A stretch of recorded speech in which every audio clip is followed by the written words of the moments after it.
Time now for your forewarned weather with Chief Meteorologist Alana Brophy.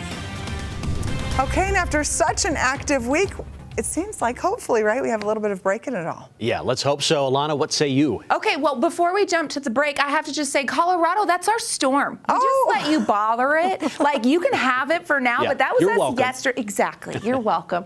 Greatest snow on earth falling yesterday, and we're drying out today, which is a nice way to close out the work week. Check out this gorgeous shot. This is so pretty. Fresh snow up there. Ed Willits getting this one from Snowbird. He was tearing it up on the slopes, and can't blame him. Bluebird Day with those clear skies. Snowpack in a really healthy arena following that storm, helping out south central and southwestern Utah, getting into that 75% area for southwestern Utah. That is huge because we were way below and in the red before we went into these storms. As a state, we're above average, sitting at 102% of normal. We just need an active pattern to keep that. And unfortunately, as we head into the weekend and next week, we don't have that. As we look at Utah snowpack, you see the average and you can see how since January 10th, our numbers have jumped throughout the state. This is the snow water equivalent. So basically, if you melted all the snow, how much liquid do we have?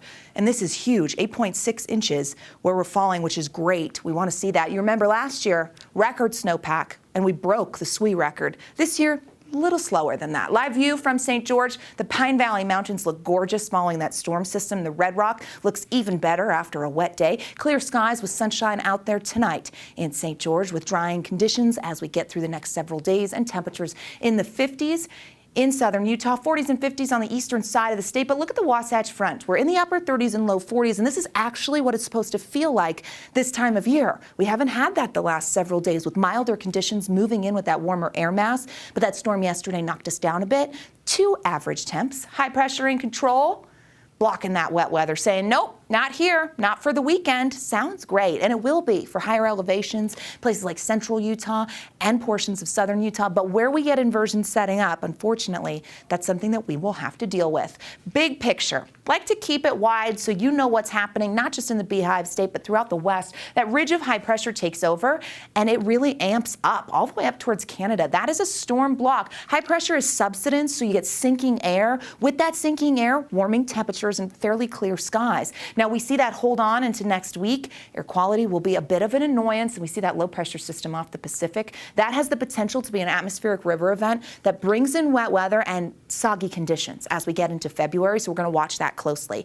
High pressure tonight, few clouds in the north, clear in the south, getting through our Saturday. Oh, I hope that you can get up to the high country and enjoy the sunshine. Some valleys will see haze building. Air quality in Cache Valley will hit the moderate category for your Saturday, but holding on in other locations. The precipitation outlook for the long range, love to see this because it just means the beginning of February will bring soggy conditions, and it's hinting at what to expect. Models liking that storm. As we look at the temperature outlook, though, it stays warmer. That means precipitation type is going to be a little varied. So we could see another Valley Rain Mountain snow event. It's just so many days away. This is the 6 to 10 that we're not going to worry about it much. We know the models are going to flip-flop several times before they resolve what exactly happens. 30s and 40s along the Wasatch Front, 51 in Moab, 55 in St. George, where as you take a look at the next 7 days in Washington County, oh, it's okay to have FOMO because, yeah, we're going to hit the 60s, and the fear of missing out on those warm temperatures, it is a real thing. Scattered rain showers Thursday and Friday with that wet weather moving in. Here's the Wasatch Front, and you're going to see those 40s sticking around. Some of that haze could moderate temperatures,